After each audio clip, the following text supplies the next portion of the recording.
Oke teman-teman, kali ini saya akan menceritakan Tokyo Revenger Season 2. Oke, let's go.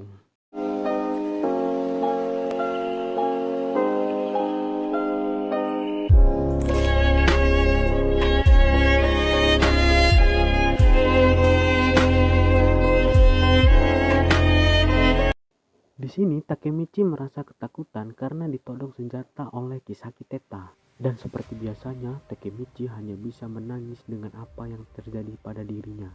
Namun apa daya, tangan Takemichi yang diikat dan sepucuk senjata sudah ditempelkan di keningnya, dia hanya bisa pasrah. Dan seperti yang sudah kita lihat, ada seseorang di sebelah Takemichi yang sudah dieksekusi oleh Kisaki.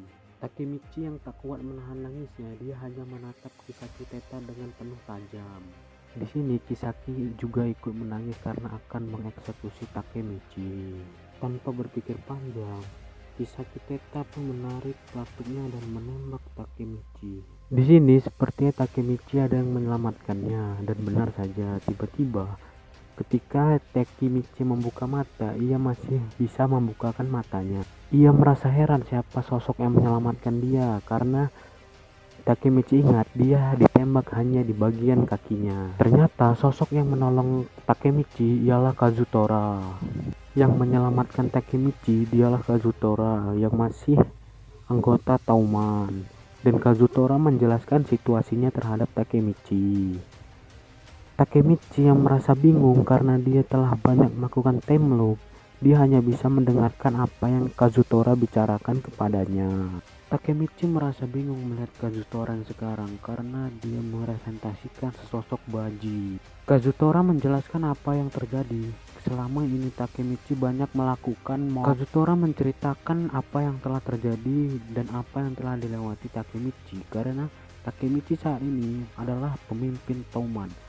Takemichi merasa heran karena dia telah menjadi pemimpin Tauman, tapi mengapa masa depan tidak juga berubah. Takemichi hanya bisa mengingat apa yang telah terjadi kepada dirinya dari kematian Shifuyu, kematian Akun, dan kematian Hina.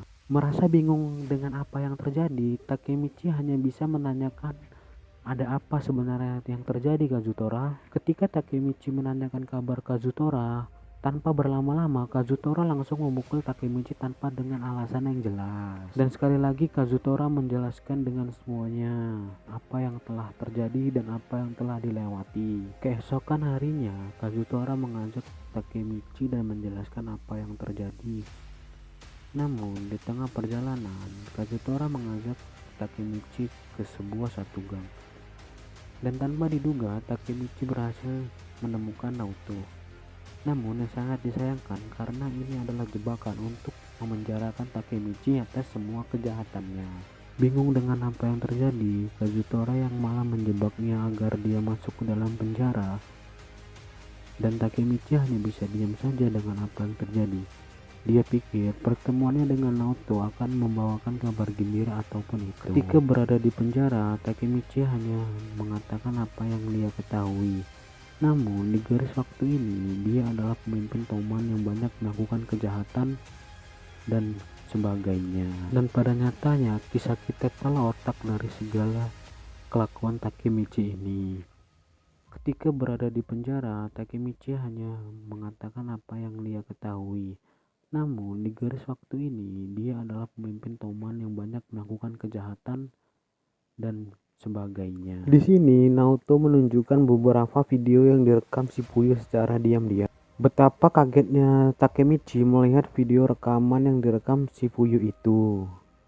Takemichi merasa bingung karena sangat berbeda dengan dirinya yang sekarang. Dan ternyata yang membunuh Tachibana Hinata itu atas perintah Kisaki Teta yang harus dituruti oleh Takemichi. Orang yang disuruh membunuh Tachibana dan tak lain tak bukan yaitu sahabat Takemichi itu sendiri, yaitu adalah Akun.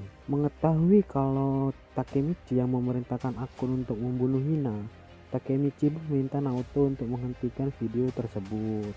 Naoto menjelaskan lagi kepada Takemichi perubahannya di masa lalu membuat dampak besar di masa depan ini. Dan ternyata Naoto bekerja sama dengan Kazutora dan Shifuyu untuk menangkap Kisaki atas pembunuhan Tachibana Hinata. Setelah mengetahui bahwasannya pembunuhan itu karena diotaki oleh Kisaki, yang didesak adalah Takemichi. Takemichi hanya bisa terdiam. Kenapa dia menuruti perintah Kisaki? Di sini Takemichi merasa blank karena apa yang telah terjadi. Karena di garis waktu ini sungguh sangat yang tidak dia inginkan. Di sini Takemichi baru menyadari bahwasannya dia adalah suruhan dari Kisaki Teta. Karena Naoto yakin bahwasannya hanya Takemichi lah yang mampu merubah semua ini. Tanpa Takemichi, apapun tidak akan bisa dirubahnya. Dan Naoto meyakinkan Takemichi bukan karena saran dia di waktu dulu, dia mungkin tidak akan menjadi seorang polisi. Kita bisa melihat betapa ketakutannya Takemichi di video tersebut. Ada apa sebenarnya di balik kisah Teta? Takutnya Takemichi, dia rela mengorbankan sahabatnya untuk melakukan pembunuhan. Anjing, motor anjing.